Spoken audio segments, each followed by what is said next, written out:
Alors, je me présente, je suis Cindy Roth, je suis juriste au sein de l'Agence pour la protection des programmes et j'accueille aujourd'hui Sylvie Rosenfeld, rédactrice en chef de la revue Expertise, et son invité, maître Nicolas Courtier, avocat spécialisé en droit de la propriété intellectuelle et des nouvelles technologies, et qui a notamment contribué à plusieurs affaires sur le sujet des bases de données qui ont été publiées sur le site Legalis.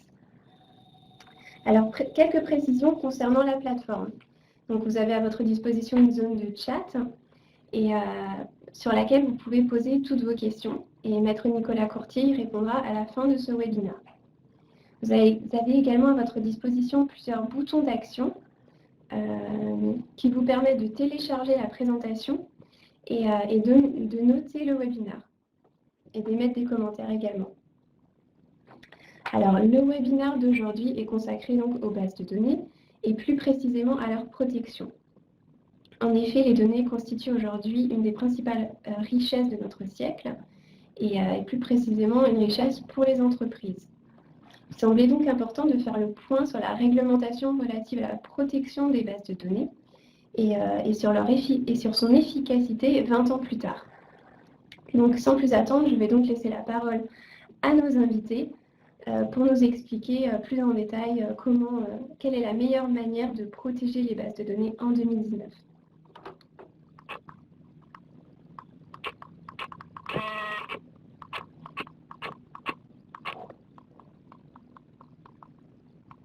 Bonjour. Donc, on va voir aujourd'hui la protection des bases de données. Cette protection, en France, nous avons une protection spécifique qui est sur les bases de données, qui protège le producteur de bases de données. Donc, cette protection, elle a désormais une vingtaine d'années. La situation a évolué depuis cette loi de 1998. Avant de voir en quoi consiste l'évolution et en quoi consiste aujourd'hui une base de données, pouvez-vous revenir un peu sur la protection en elle-même, nous rappeler un peu les principes? Alors d'abord, bonjour à tous. Donc effectivement, la loi de 98, qui était la mise en œuvre d'une directive européenne en France, est venue pour combler un vide. Il n'y avait pas une protection suffisante pour les bases de données qui pouvaient être protégées. Donc c'est quand même la première spécificité pour les bases de données, c'est qu'elles ont un empilement de protection, en tout cas au moins deux, et on va voir que de mon point de vue, il y en a même plus aujourd'hui, mais on pouvait les protéger par le droit d'auteur. Or, le droit d'auteur, il s'acquiert par la capacité de démontrer l'empreinte de la personnalité de l'auteur dans la création, qui devient à ce moment-là une œuvre. Et c'est très difficile pour une base de données, c'est très difficile pour une base de données de raisonner, on ne va pas rentrer dans le détail aujourd'hui là-dessus, de raisonner comme pour une œuvre classique, quelle qu'elle soit picturale, littéraire, etc. Donc ça ne fonctionnait pas, il y avait des décisions anecdotiques à ce sujet-là, mais ça ne fonctionnait pas. Or, le législateur européen a bien vu que pour que l'Internet fonctionne, une fois qu'on a mis en contact, on a créé tous ces réseaux, il fallait aller puiser l'information quelque part, et puiser cette information, c'était la puiser dans ces fameuses bases de données. Donc on a voulu créer un droit spécifique, et on a en quelque sorte renversé la table, en créant un droit qui n'était pas dans la logique du droit de la propriété intellectuelle telle qu'on la connaissait, soit par la création avec le droit sur la propriété littéraire artistique, soit par l'enregistrement en propriété industrielle, et donc un droit sui generis, on pourrait presque traduire par qu'il sortait de nulle part, mais qui en réalité, même si ça n'a pas été beaucoup écrit, était un droit très proche du copyright, puisque c'est un droit qui protège celui qui investit. On savait d'ailleurs tellement pas trop où le mettre qu'on l'a mis pile au milieu du code de la propriété intellectuelle, à la fin du droit sur la propriété littéraire et artistique, juste avant que la seconde partie sur la propriété industrielle démarre. Qu'est-ce qu'elle protège? Qu'est-ce qu'elle protège? Alors, voilà, j'allais dire, ça n'engage que moi, c'est pour ça que j'ai pris un temps de respiration avant de dire ça, ça n'engage que moi, mais je pense que c'est un échec. Je pense que c'est un échec. Parce qu'il suffit d'aller voir sur Legalis le nombre de décisions qui existent dans la matière. Et si vous faites un ratio simpliste mais efficace entre l'importance des bases de données dans l'économie aujourd'hui et le nombre de décisions judiciaires qui existent, c'est forcément qu'il y a quelque chose qui ne fonctionne pas. Alors, pourquoi ça ne fonctionne pas? D'abord, vous n'avez pas répondu. Qu'est-ce que ça protège et en quoi c'est un échec? En fait, c'est Alors, inadapté. ça protège donc le producteur de base de données, c'est-à-dire celui qui réunit, qui est capable de prouver surtout, c'est bien le problème, les investissements matériels et humains pour la constitution de la base de données. Et donc là, tout de suite, il faut dire, parce que c'est la jurisprudence de la Cour de justice, et derrière, évidemment, on a toutes les jurisprudences nationales, la base de données, c'est-à-dire pas les données, ça ne protège pas le fait de créer des données, ça ne protège pas le fait d'acheter des données, de réunir des données, quelle que soit la manière. Ça va protéger le fait de constituer la base de données, c'est-à-dire, en gros, sa structure, son organisation et les moyens d'y accéder. Et ça va être protégé si vous arrivez à démontrer que vous avez effectué les investissements matériels et humains pour le faire.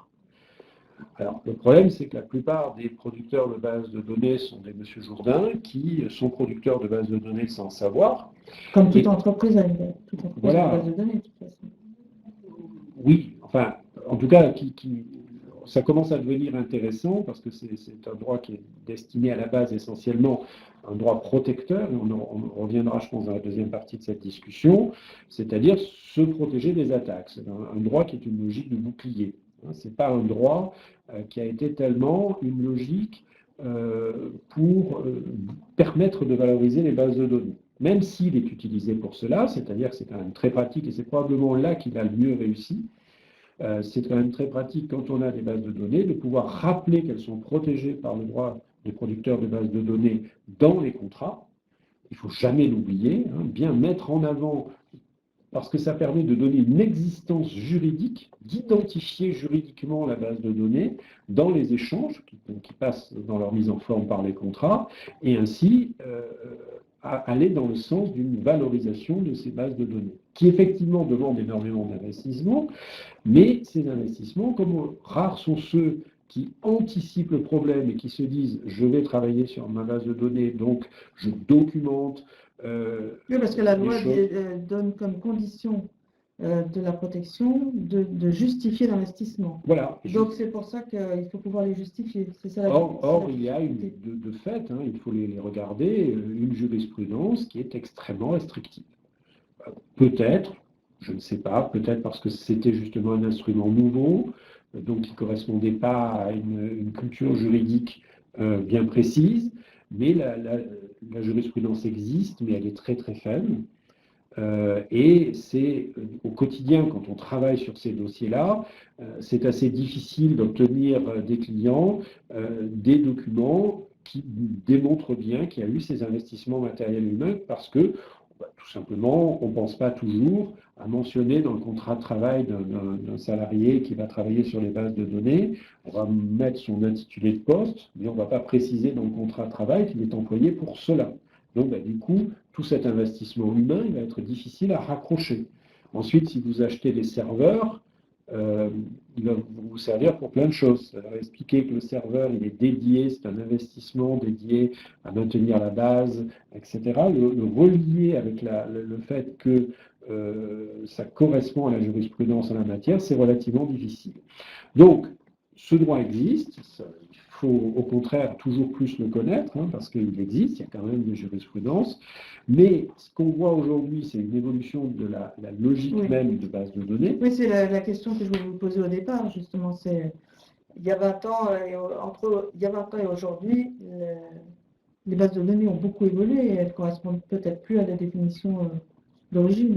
Voilà, parce que la définition d'origine, c'était quelque chose de statique. C'est-à-dire l'entreprise qui construisait sa base de données, qui cherchait effectivement à la protéger, qui faisait fonctionner tout ou partie de son activité sur cette base de données. Aujourd'hui, les bases de données, c'est des choses qui se construisent pour les besoins du moment quasiment en temps réel, en allant chercher les données là où elles se trouvent, en les agrégeant, et au coup par coup, en constituant des bases de données qui vont même peut-être être fugaces. Et moi, ce que j'aime bien dire, même si tout le monde n'est pas d'accord avec ça, c'est que la donnée aujourd'hui, il faut plus la voir comme un flux que comme une base. Et bon, là, clairement, le droit du producteur de base de données est totalement inadapté pour protéger la création d'un flux de données qui va en permanence se renouveler et qui va pourtant avoir une utilité économique très très forte, mais qui ne va pas être adapté. Donc, vous avez pointé du doigt des difficultés à protéger une base de données, mais malgré tout, c'est un actif immatériel très important. Est-ce qu'il existe des méthodologies à adopter pour protéger au mieux sa base de données? Je pense qu'il y a une méthodologie à aborder qui est presque entièrement contenue dans le RGPD.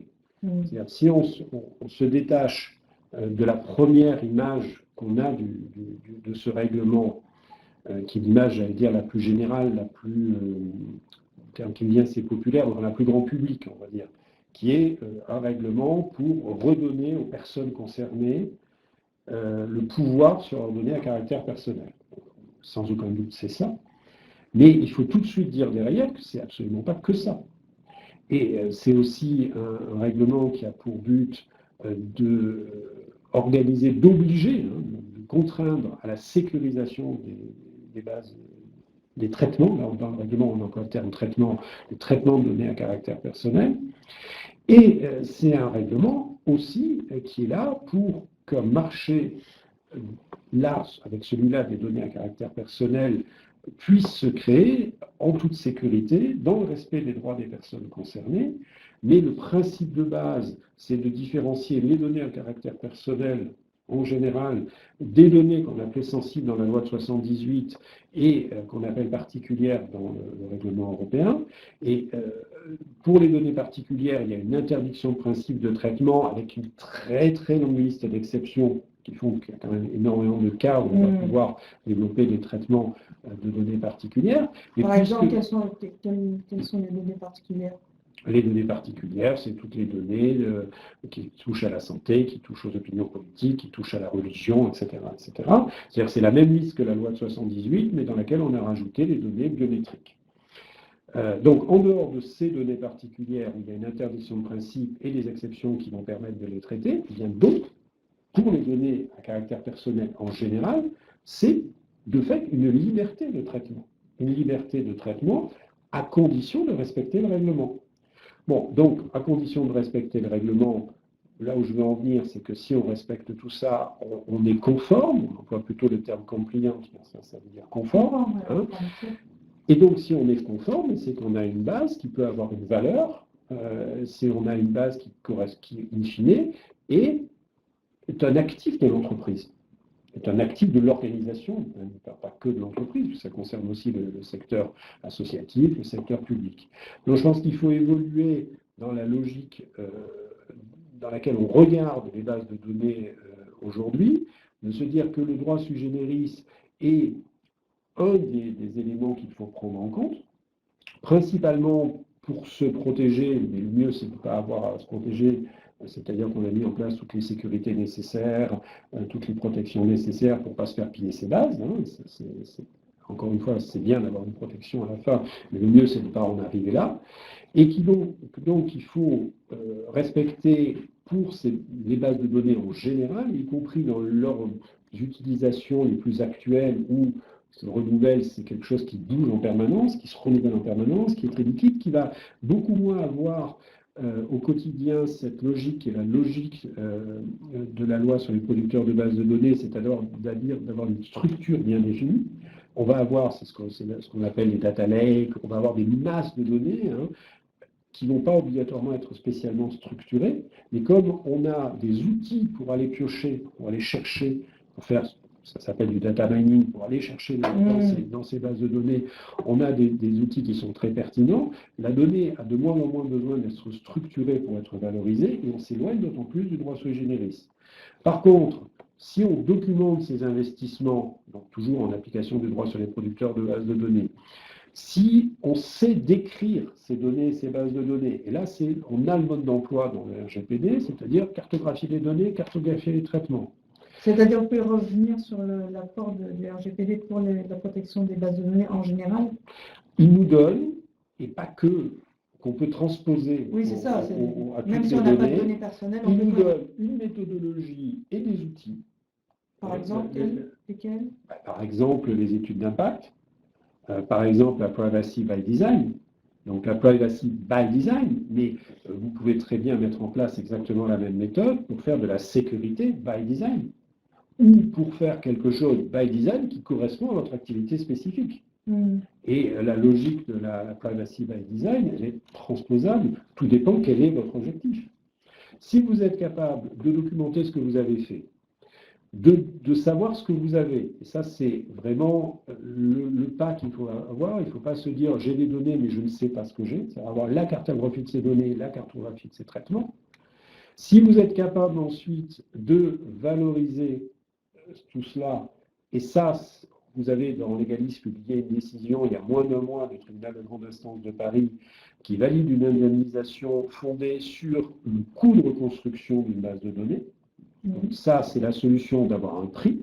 Alors, c'est effectivement, ce n'est pas un prix de marché, ce n'est pas le prix que vos interlocuteurs vont être capables, vont être d'accord pour payer, soit en bloc, soit par via des accès, soit via la commercialisation d'un service, tout ce qu'on peut faire avec des données. Mais le coût de reconstruction, c'est un élément très fort de ce dont vous êtes privé.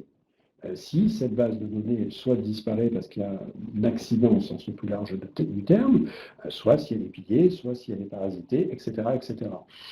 Et puis, tout ça, la clé de voûte de tout ce travail que vous allez faire de documentation, de description, de coût de reconstruction, il va tenir avec comme une espèce de liant la compliance sur les données, les bases de données, parce que s'il y a des données à caractère personnel, vous êtes capable de démontrer que vous avez fait votre mise en conformité, que vous respectez le RGPD, et c'est la chose qu'on va de plus en plus voir arriver dans les opérations de fusion-acquisition, M&A, où ça devient un chapitre important d'être capable de démontrer lors des audits, lors des valorisations des produits, des entreprises, des secteurs, d'activités qui sont cédés, etc., que effectivement on est en conformité, en compliance avec le RGPD et puis avec les autres législations. La première à laquelle on pense, c'est Sapin 2, bien entendu, mais il va y avoir de plus en plus de législations, et puis toutes les législations sectorielles.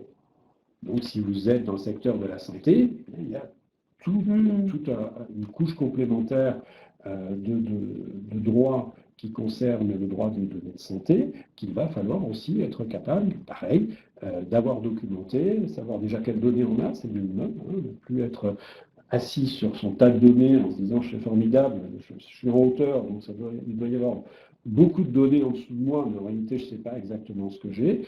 Il faut être capable de les montrer, et il faut être capable de lui montrer qu'on respecte à la fois la législation spécifique et les législations sectorielles. Donc en fait, ça c'est en termes défensifs, il y a à la fois le préventif et il faut passer le cap. C'est comme en sécurité informatique, il faut passer le cap du défensif. C'est-à-dire qu'à la fois, bien entendu, on doit se protéger, c'est 50% du problème, mais on doit aussi, à travers ce qu'on fait pour la protection, chercher à valoriser, à démontrer qu'on a quelque chose qui va pouvoir éventuellement intégrer les actifs de l'organisation quand on veut la valoriser, être vendu quand ça doit être vendu, ou démontrer tout simplement la qualité du service à travers la qualité des bases de données dans lesquelles on va chercher l'information pour faire fonctionner le service quel qu'il soit. Y a-t-il encore du contentieux concernant les bases de données? Il y a énormément de contentieux sur les bases de données, mais peu de contentieux fondés sur le droit des producteurs de bases de données. Mais ça, je vous donne là que des réponses statistiques. À travers tout ce que vous publiez, on ne va pas énormément sortir de décisions sur ce fondement-là. Les raisons peuvent être multiples. Après, c'est que des conjectures. Hein. Je ne prétends pas avoir la réponse à cette question. Et il était question de remettre en chantier la directive base de données, c'est toujours à l'ordre du jour? À ma connaissance, oui, il y a une réflexion au niveau européen sur ces choses-là. Mais bon, ils ont déjà pas mal d'autres chantiers avec ne serait-ce que la réglementation et privacy qu'on attend. Et je pense que l'avenir, voilà, c'est plutôt de s'intéresser à e-privacy, c'est-à-dire la circulation des données. Il peut aussi, vous pouvez rappeler. Il y a le règlement RGPD et on attend un règlement complémentaire qui va venir remplacer la directive qui, elle, s'occupe non pas de la conformité des données, mais de l'usage qui est fait de ces données en restant vraiment sur un niveau de sur les données personnelles. Là, sur les données personnelles. Mais voilà, moi, ce que je soutiens, c'est que la méthodologie qu'on est obligé d'acquérir quasiment de force pour se mettre en conformité au RGPD, c'est une méthodologie qui va pouvoir être rentabilisée, qui va pouvoir trouver un retour sur investissement en la mettant en œuvre pour tout type de données. Très bien. Ben, écoutez, je vous remercie. On va peut-être passer maintenant aux questions, s'il y en a. Alors, merci pour cet échange très instructif. Effectivement, il y a plusieurs questions. Donc, une première question de Lucie. Peut-il y avoir plusieurs producteurs d'une même base de données? Oui, oui, bien sûr. Comme toute production, non seulement intellectuelle, mais humaine, elle peut être faite à plusieurs. Ce n'est pas une difficulté. Après, ça demande un contrat pour régir les droits des uns et des autres, parce que si vous ne mettez pas de contrat au départ, forcément vous partez sur quelque chose qui est flou et qui peut amener à des difficultés. Mais c'est un peu comme si vous achetez un bien en commun. Bon, si c'est un bien immobilier, on va vous obliger à mettre ça dans un contrat, mais si c'est un bien meuble, si vous l'achetez à plusieurs, il peut y avoir des disputes. Alors, une question de Pauline. Une base de données peut-elle être un simple fichier Excel avec des données organisées dedans? Oui, mais bon, votre effort, votre investissement va être relativement faible et donc ça sera plus difficile de démontrer votre investissement sur le fondement de la loi. Mais la réponse au moins théorique est oui. Alors, une question de Fiona. Peut-on stocker sa base de données pour de l'emailing, par exemple sur des outils spécialisés comme Mailchimp? C'est une bonne question, mais je ne la comprends pas.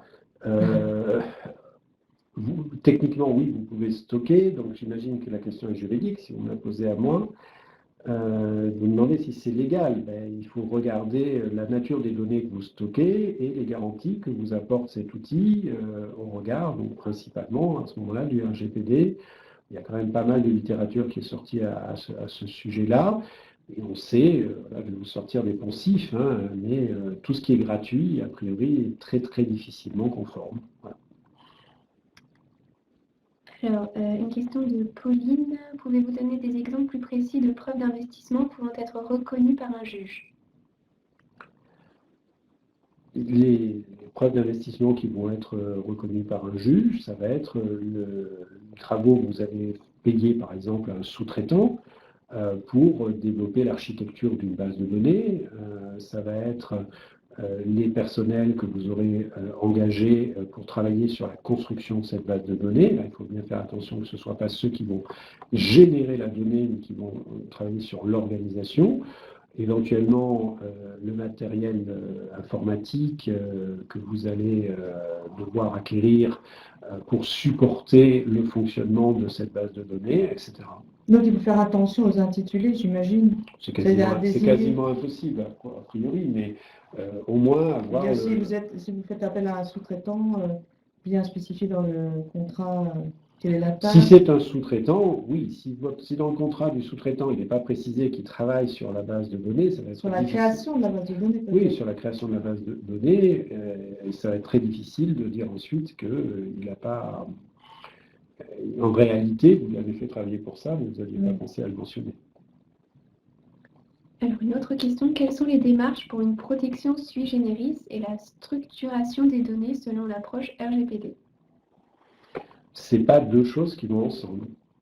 La protection RGPD, c'est une chose, la loi sui generis, c'en est une autre. C'est des choses qui peuvent aller de concert si votre base de données est un traitement qui contient des données à caractère personnel, mais c'est deux choses qui sont relativement étanches. Par contre, c'est vous qui avez l'obligation de penser aux deux.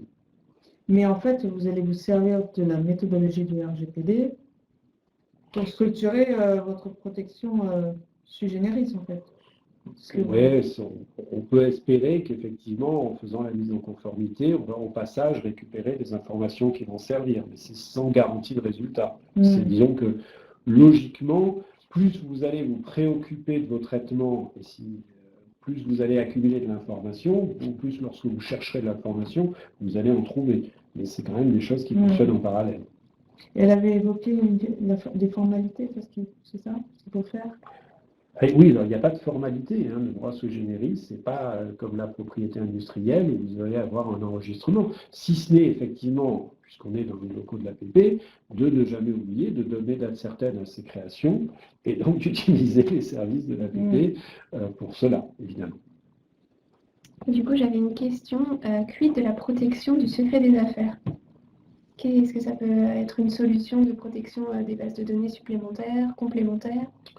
Alors oui, la réponse est oui, c'est-à-dire que la protection du secret des affaires va vous permettre, si vous avez par exemple de la documentation sur le fonctionnement de votre base de données, d'inscrire cette documentation dans cette nouvelle protection, et ça va être effectivement un élément complémentaire pour protéger, au sens littéral du terme, indirectement, puisque ce n'est pas une protection qui est spécialement destinée aux bases de données, mais c'est une protection qui porte essentiellement sur de l'information.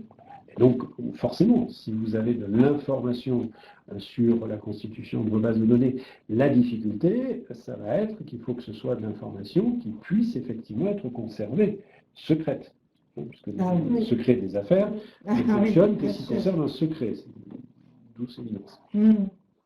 Et ça peut être un fichier Excel. Tandis que c'était ça une des grosses avancées du droit sui generis, c'est-à-dire qu'on protégeait quelque chose qu'on pouvait mettre à la disposition de tous.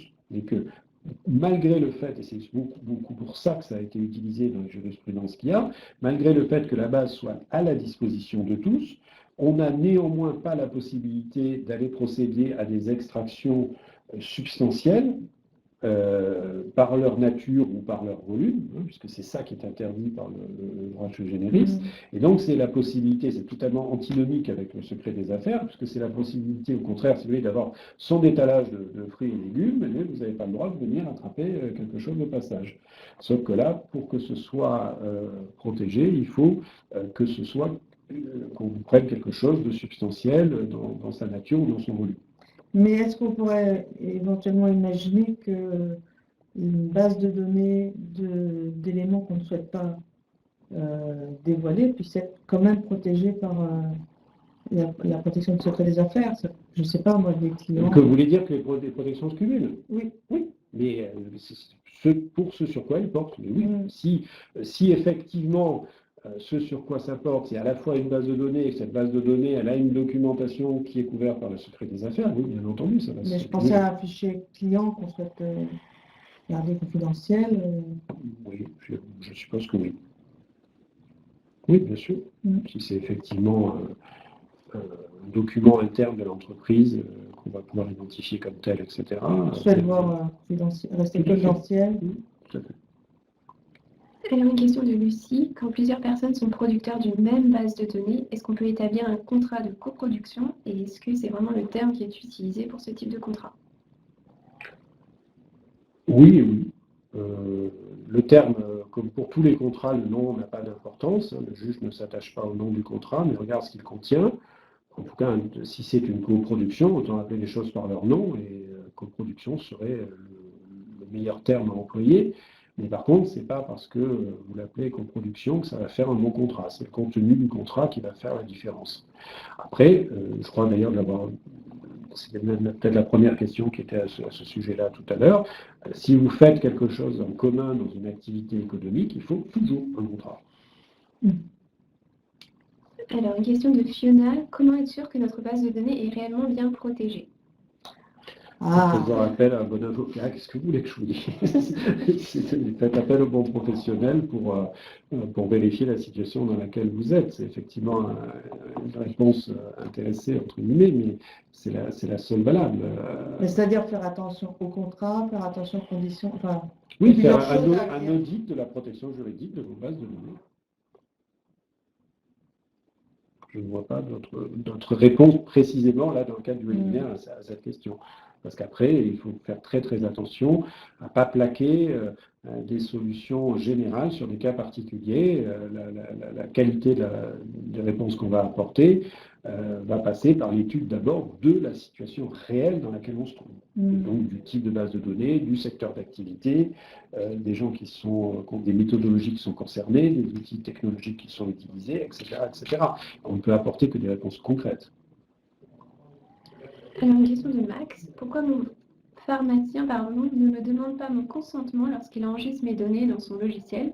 Quand je lui fais remarquer, il me dit qu'il n'est pas concerné par le RGPD. Pourtant, mes données médicales sont identifiées comme sensibles.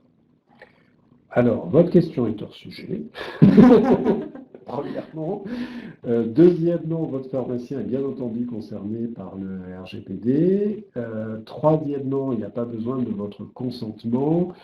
Quand il réalise son activité professionnelle, il aurait besoin de votre consentement que si, par exemple, vous demandez votre adresse pour après vous envoyer une lettre d'information sur la pharmacie. Donc la publicité dans ces secteurs-là est extrêmement restreinte, la possibilité.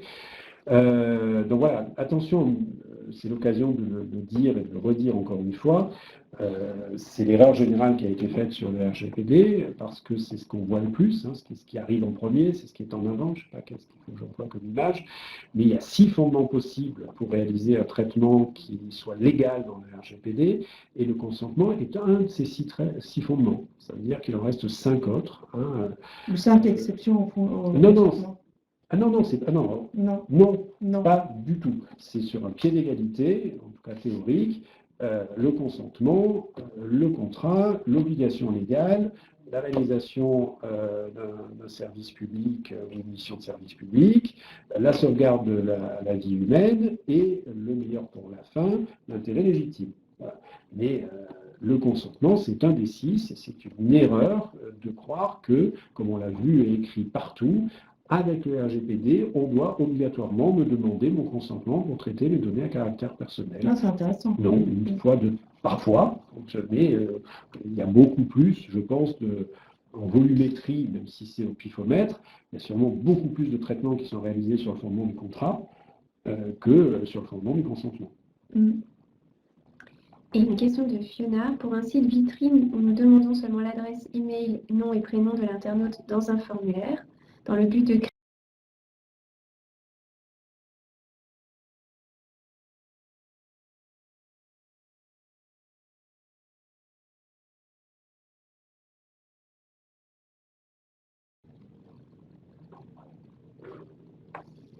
Alors, bonjour à tous. Alors, pour commencer, étant donné qu'on a une nouvelle caméra et un nouveau micro, ce que je vous propose, c'est de faire un test du son. Et donc, pouvez-vous m'indiquer dans la zone de chat à votre disposition si vous m'entendez bien et si le son fonctionne.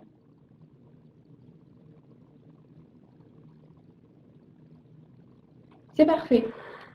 Alors, je me présente, je suis Cindy Roth, je suis juriste au sein de l'Agence pour la protection des programmes et j'accueille aujourd'hui Sylvie Rosenfeld, rédactrice en chef de la revue Expertise, et son invité, maître Nicolas Courtier, avocat spécialisé en droit de la propriété intellectuelle et des nouvelles technologies, et qui a notamment contribué à plusieurs affaires sur le sujet des bases de données qui ont été publiées sur le site Legalis.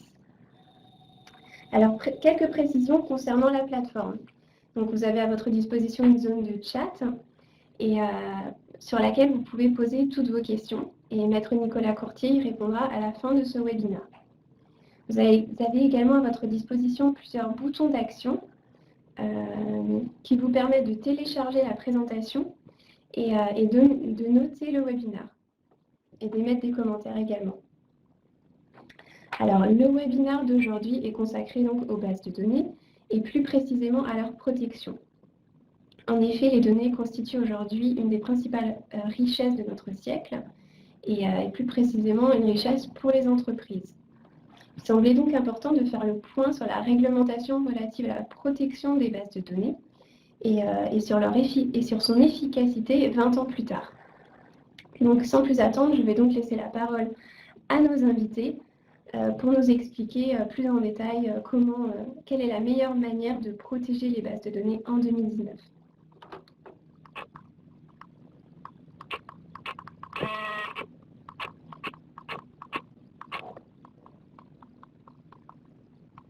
Bonjour. Donc, on va voir aujourd'hui donc, la protection des bases de données. Cette protection, en France, nous avons une protection spécifique qui est sur les bases de données, qui protège le producteur de bases de données. Donc, cette protection, elle a désormais une vingtaine d'années. La situation a évolué depuis cette loi de 1998. Avant de voir en quoi consiste l'évolution et en quoi consiste aujourd'hui une base de données, pouvez-vous revenir un peu sur la protection en elle-même, nous rappeler un peu les principes? Alors d'abord, bonjour à tous. Donc effectivement, la loi de 98, qui était la mise en œuvre d'une directive européenne en France, est venue pour combler un vide. Il n'y avait pas une protection suffisante pour les bases de données qui pouvaient être protégées. Donc c'est quand même la première spécificité pour les bases de données, c'est qu'elles ont un empilement de protection, en tout cas au moins deux, et on va voir que de mon point de vue, il y en a même plus aujourd'hui, mais on pouvait les protéger par le droit d'auteur. Or, le droit d'auteur, il s'acquiert par la capacité de démontrer l'empreinte de la personnalité de l'auteur dans la création, qui devient à ce moment-là une œuvre. Et c'est très difficile pour une base de données, c'est très difficile pour une base de données de raisonner, on ne va pas rentrer dans le détail aujourd'hui là-dessus, de raisonner comme pour une œuvre classique, qu'elle soit picturale, littéraire, etc. Donc ça ne fonctionnait pas, il y avait des décisions anecdotiques à ce sujet-là, mais ça ne fonctionnait pas. Or, le législateur européen a bien vu que pour que l'Internet fonctionne, une fois qu'on a mis en contact, on a créé tous ces réseaux, il fallait aller puiser l'information quelque part, et puiser cette information, c'était la puiser dans ces fameuses bases de données. Donc on a voulu créer un droit spécifique, et on a en quelque sorte renversé la table, en créant un droit qui n'était pas dans la logique du droit de la propriété intellectuelle telle qu'on la connaissait, soit par la création avec le droit sur la propriété littéraire artistique, soit par l'enregistrement en propriété industrielle, et donc un droit sui generis, on pourrait presque traduire par qu'il sortait de nulle part, mais qui en réalité, même si ça n'a pas été beaucoup écrit, était un droit très proche du copyright, puisque c'est un droit qui protège celui qui investit. On savait d'ailleurs tellement pas trop où le mettre qu'on l'a mis pile au milieu du code de la propriété intellectuelle, à la fin du droit sur la propriété littéraire artistique, juste avant que la seconde partie sur la propriété industrielle démarre. Qu'est-ce qu'elle protège? Qu'est-ce qu'elle protège? Alors, voilà, j'allais dire, ça n'engage que moi, c'est pour ça que j'ai pris un temps de respiration avant de dire ça, ça n'engage que moi, mais je pense que c'est un échec. Je pense que c'est un échec. Parce qu'il suffit d'aller voir sur Legalis le nombre de décisions qui existent dans la matière. Et si vous faites un ratio simpliste mais efficace entre l'importance des bases de données dans l'économie aujourd'hui et le nombre de décisions judiciaires qui existent, c'est forcément qu'il y a quelque chose qui ne fonctionne pas. Alors, pourquoi ça ne fonctionne pas? D'abord, vous n'avez pas répondu. Qu'est-ce que ça protège? Et en quoi c'est un échec? En fait, alors, ça protège le producteur de base de données, c'est-à-dire celui qui réunit, qui est capable de prouver surtout, c'est bien le problème, les investissements matériels et humains pour la constitution de la base de données. Et donc là, tout de suite, il faut dire, parce que c'est la jurisprudence de la Cour de justice, et derrière, évidemment, toutes les jurisprudences nationales, la base de données, c'est-à-dire pas les données, ça ne protège pas le fait de créer des données, ça ne protège pas le fait d'acheter des données, de réunir des données, quelle que soit la manière. Ça va protéger le fait de constituer la base de données, c'est-à-dire, en gros, sa structure, son organisation, les moyens d'y accéder. Et ça va être protégé si vous arrivez à démontrer que vous avez effectué les investissements matériels et humains pour le faire. Alors, le problème, c'est que la plupart des producteurs de bases de données sont des monsieur Jourdain qui sont producteurs de bases de données sans savoir. Comme toute entreprise a une base de données, de toute façon. Oui, enfin, en tout cas, ça commence à devenir intéressant parce que c'est un droit qui est destiné à la base essentiellement à un droit protecteur, et on reviendra, je pense, dans la deuxième partie de cette discussion, c'est-à-dire se protéger des attaques. C'est un droit qui est une logique de bouclier. Ce n'est pas un droit qui a été tellement une logique pour permettre de valoriser les bases de données. Même s'il est utilisé pour cela, c'est-à-dire que c'est quand même très pratique, et c'est probablement là qu'il a le mieux réussi, c'est quand même très pratique quand on a des bases de données de pouvoir rappeler qu'elles sont protégées par le droit des producteurs de bases de données dans les contrats.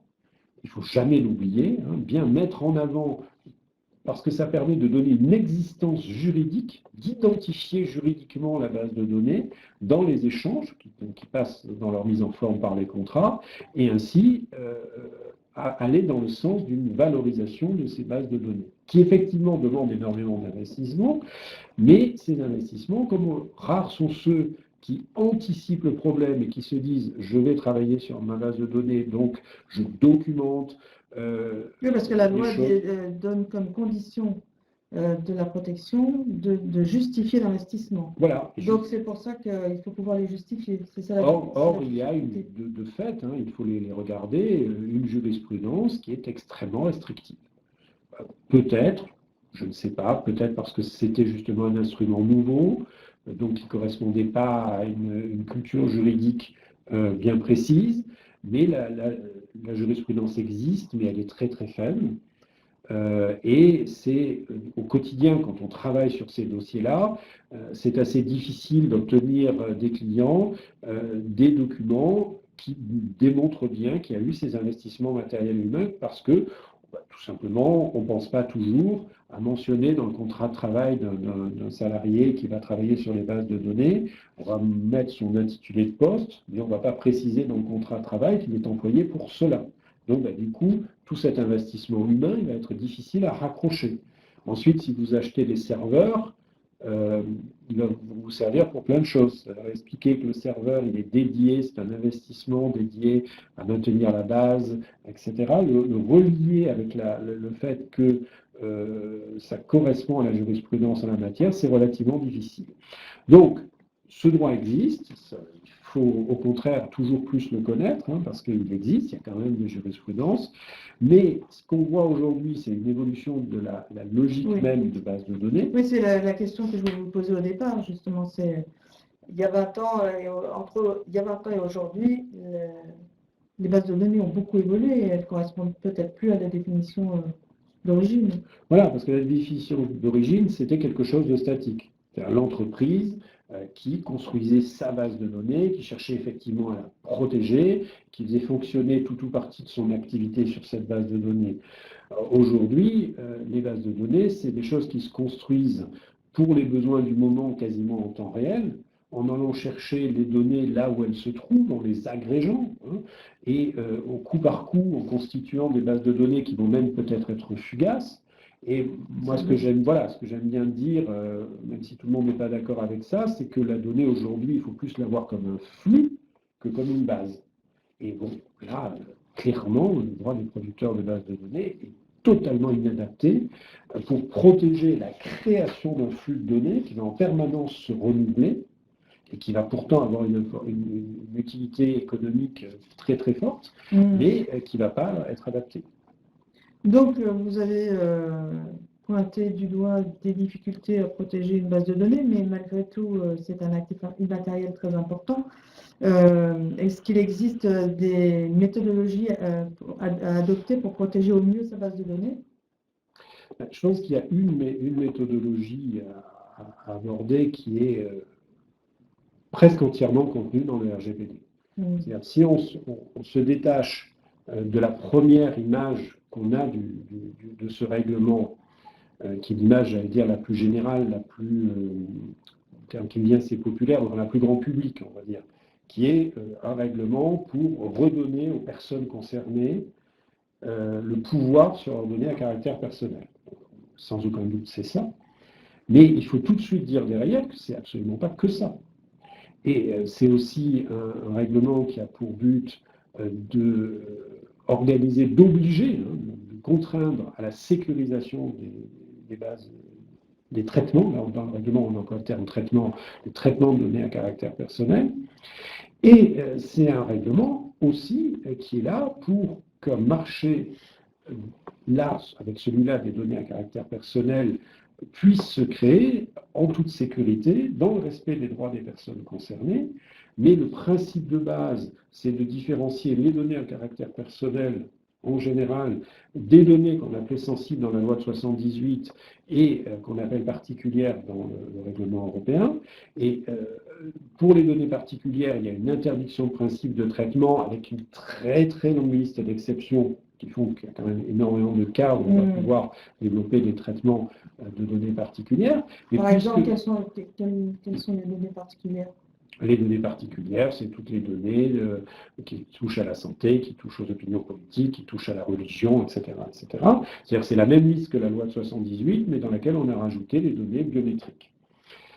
Donc, en dehors de ces données particulières, il y a une interdiction de principe et des exceptions qui vont permettre de les traiter. Il y a d'autres, pour les données à caractère personnel en général, c'est de fait une liberté de traitement. Une liberté de traitement à condition de respecter le règlement. Bon, donc, à condition de respecter le règlement, là où je veux en venir, c'est que si on respecte tout ça, on est conforme, on emploie plutôt le terme compliant, ça veut dire conforme. Hein. Et donc, si on est conforme, c'est qu'on a une base qui peut avoir une valeur, c'est on a une base qui in fine, est un actif de l'entreprise, est un actif de l'organisation, pas que de l'entreprise, ça concerne aussi le secteur associatif, le secteur public. Donc je pense qu'il faut évoluer dans la logique dans laquelle on regarde les bases de données aujourd'hui, de se dire que le droit sui generis est un des éléments qu'il faut prendre en compte, principalement pour se protéger, mais le mieux c'est de ne pas avoir à se protéger, c'est-à-dire qu'on a mis en place toutes les sécurités nécessaires, toutes les protections nécessaires pour ne pas se faire piller ses bases. Hein. Encore une fois, c'est bien d'avoir une protection à la fin, mais le mieux c'est de ne pas en arriver là. Et donc il faut respecter pour les bases de données en général, y compris dans leurs utilisations les plus actuelles où se renouvelle, c'est quelque chose qui bouge en permanence, qui se renouvelle en permanence, qui est très liquide, qui va beaucoup moins avoir au quotidien cette logique qui est la logique de la loi sur les producteurs de bases de données, c'est-à-dire d'avoir une structure bien définie. On va avoir, c'est ce qu'on appelle les data lakes, on va avoir des masses de données qui ne vont pas obligatoirement être spécialement structurées, mais comme on a des outils pour aller piocher, pour aller chercher, pour faire, ça s'appelle du data mining, pour aller chercher dans ces bases de données, on a des outils qui sont très pertinents. La donnée a de moins en moins besoin d'être structurée pour être valorisée, et on s'éloigne d'autant plus du droit sui generis. Par contre, si on documente ces investissements, donc toujours en application du droit sur les producteurs de bases de données, si on sait décrire ces données, ces bases de données, et là on a le mode d'emploi dans le RGPD, c'est-à-dire cartographier les données, cartographier les traitements. C'est-à-dire, on peut revenir sur l'apport du RGPD pour la protection des bases de données en général? Il nous donne, et pas que, qu'on peut transposer oui, c'est ça, à toutes même si les on n'a données, pas de données personnelles, il nous donne une méthodologie et des outils. Par exemple, lesquels? Par exemple, les études d'impact. Par exemple, la privacy by design. Donc la privacy by design, mais vous pouvez très bien mettre en place exactement la même méthode pour faire de la sécurité by design, ou pour faire quelque chose by design qui correspond à votre activité spécifique. Et la logique de la privacy by design, elle est transposable, tout dépend quel est votre objectif. Si vous êtes capable de documenter ce que vous avez fait, de savoir ce que vous avez. Et ça, c'est vraiment le pas qu'il faut avoir. Il ne faut pas se dire j'ai des données, mais je ne sais pas ce que j'ai. C'est avoir la cartographie de ces données, la cartographie de ces traitements. Si vous êtes capable ensuite de valoriser tout cela, et ça, vous avez dans Legalis publié une décision il y a moins d'un mois du tribunal de grande instance de Paris qui valide une indemnisation fondée sur le coût de reconstruction d'une base de données. Donc ça, c'est la solution d'avoir un prix.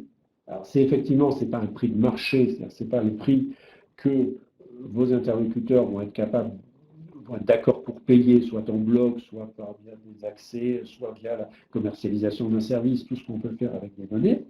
Mais le coût de reconstruction, c'est un élément très fort de ce dont vous êtes privé. Si cette base de données soit disparaît parce qu'il y a un accident au sens le plus large du terme, soit si elle est pillée, soit si elle est parasitée, etc. etc.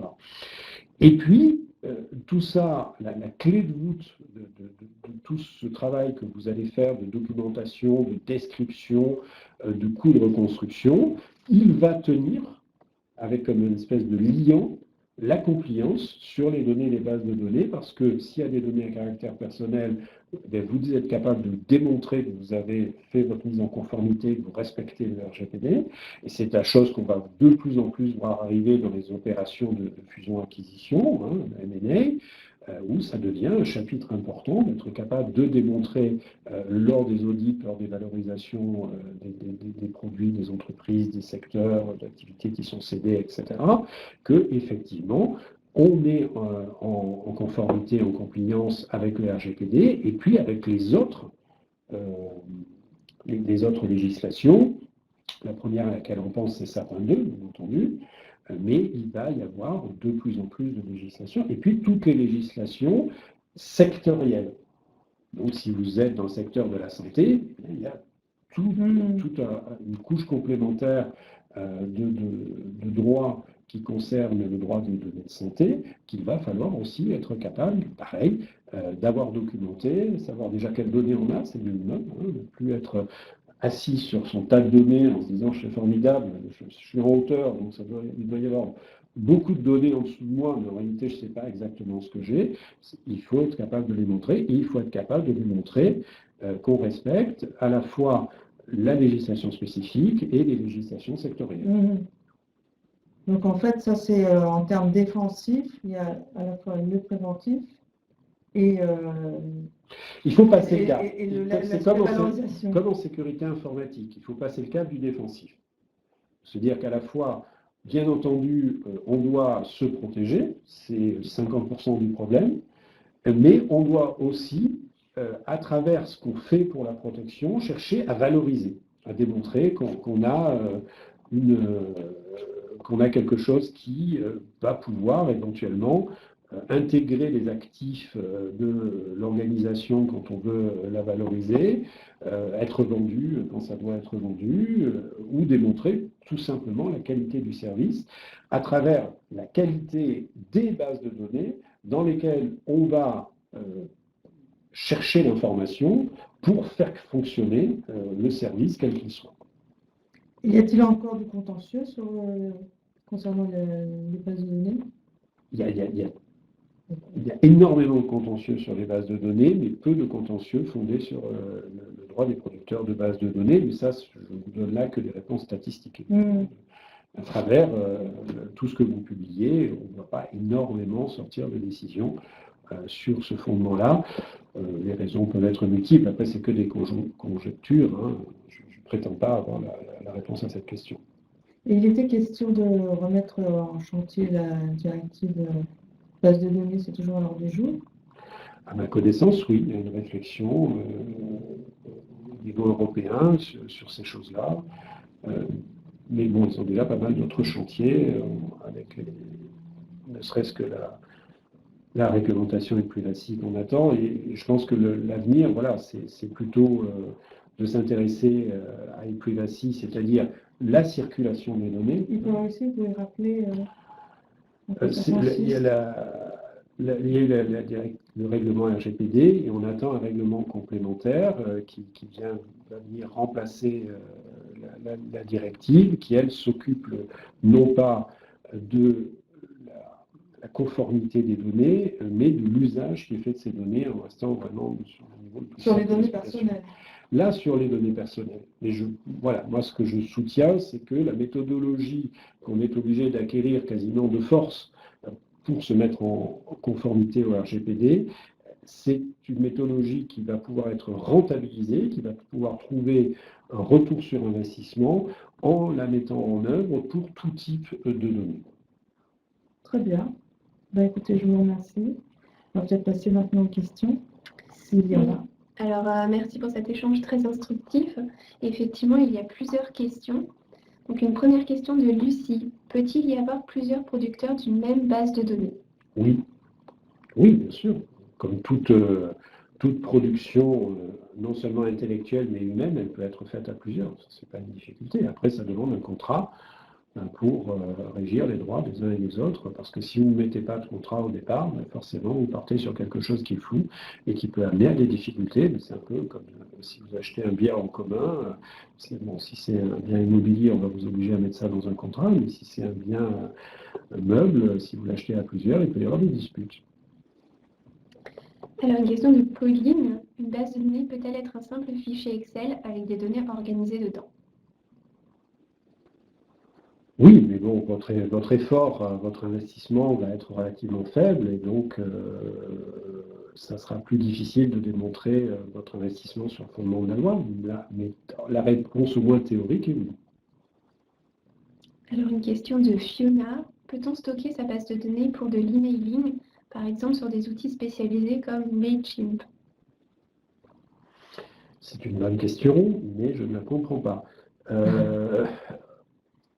Techniquement, oui, vous pouvez stocker, donc j'imagine que la question est juridique, si vous me la posez à moi. Vous demandez si c'est légal. Il faut regarder la nature des données que vous stockez et les garanties que vous apporte cet outil au regard, donc principalement à ce moment-là, du RGPD. Il y a quand même pas mal de littérature qui est sortie à ce sujet-là. Et on sait, là je vais vous sortir des poncifs, hein, mais tout ce qui est gratuit, a priori, est très très difficilement conforme. Voilà. Alors, une question de Pauline. Pouvez-vous donner des exemples plus précis de preuves d'investissement pouvant être reconnues par un juge? Les preuves d'investissement qui vont être reconnues par un juge, ça va être les travaux que vous avez payés, par exemple, à un sous-traitant pour développer l'architecture d'une base de données. Ça va être les personnels que vous aurez engagés pour travailler sur la construction de cette base de données. Là, il faut bien faire attention que ce ne soient pas ceux qui vont générer la donnée, mais qui vont travailler sur l'organisation. Éventuellement, le matériel informatique que vous allez devoir acquérir pour supporter le fonctionnement de cette base de données, etc. Donc, il faut faire attention aux intitulés, j'imagine. C'est quasiment impossible, a priori, mais au moins avoir... Si vous faites appel à un sous-traitant, bien spécifié dans le contrat quelle est la tâche. Si c'est un sous-traitant, oui. Si dans le contrat du sous-traitant, il n'est pas précisé qu'il travaille sur la base de données, ça va être sur la création de la base de données, peut-être. Oui, sur la création de la base de données, et ça va être très difficile de dire ensuite qu'il n'a pas... En réalité, vous l'avez fait travailler pour ça, mais vous n'aviez pas pensé à le mentionner. Alors, une autre question. Quelles sont les démarches pour une protection sui generis et la structuration des données selon l'approche RGPD? Ce n'est pas deux choses qui vont ensemble. La protection RGPD, c'est une chose, la loi sui generis c'en est une autre. C'est des choses qui peuvent aller de concert si votre base de données est un traitement qui contient des données à caractère personnel, mais c'est deux choses qui sont relativement étanches. Par contre, c'est vous qui avez l'obligation de penser aux deux. Mais en fait, vous allez vous servir de la méthodologie du RGPD pour structurer votre protection sui generis, en fait. Oui, on peut espérer qu'effectivement, en faisant la mise en conformité, on va au passage récupérer des informations qui vont servir, mais c'est sans garantie de résultat. Disons que logiquement, plus vous allez vous préoccuper de vos traitements, et plus vous allez accumuler de l'information, ou plus lorsque vous chercherez de l'information, vous allez en trouver. Mais c'est quand même des choses qui fonctionnent en parallèle. Elle avait évoqué des formalités, c'est ça qu'il faut faire?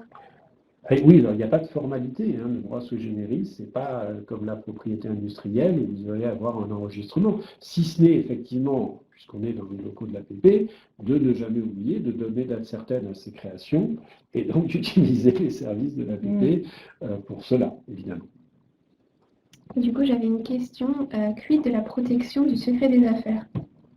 Est-ce que ça peut être une solution de protection des bases de données supplémentaires, complémentaires? Alors oui, la réponse est oui, c'est-à-dire que la protection du secret des affaires va vous permettre, si vous avez par exemple de la documentation sur le fonctionnement de votre base de données, d'inscrire cette documentation dans cette nouvelle protection Et ça va être effectivement un élément complémentaire pour protéger, au sens littéral du terme, indirectement, puisque ce n'est pas une protection qui est spécialement destinée aux bases de données, mais c'est une protection qui porte essentiellement sur de l'information. Et donc, forcément, si vous avez de l'information sur la constitution de vos bases de données, la difficulté, ça va être qu'il faut que ce soit de l'information qui puisse effectivement être conservée, secrète. Puisque le secret des affaires ne fonctionne que si conserve un secret. D'où c'est évidence. Et ça peut être un fichier Excel. Tandis que c'était ça une des grosses avancées du droit sui generis, c'est-à-dire qu'on protégeait quelque chose qu'on pouvait mettre à la disposition de tous.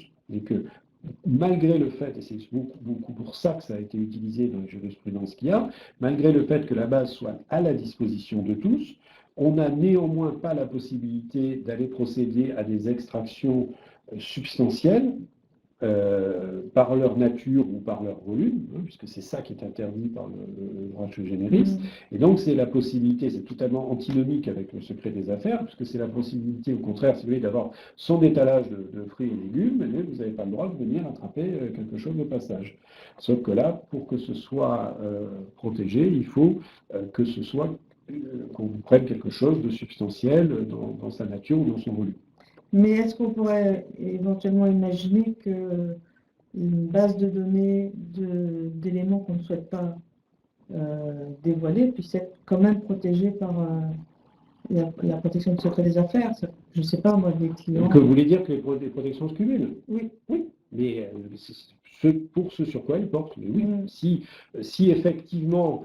ce sur quoi ça porte, c'est à la fois une base de données, et cette base de données, elle a une documentation qui est couverte par le secret des affaires, oui, bien entendu, ça va se... Mais je pensais à un fichier client qu'on souhaite garder confidentiel. Oui, je suppose que oui. Oui, bien sûr. Si c'est effectivement un document interne de l'entreprise qu'on va pouvoir identifier comme tel, etc. On souhaite voir rester confidentiel.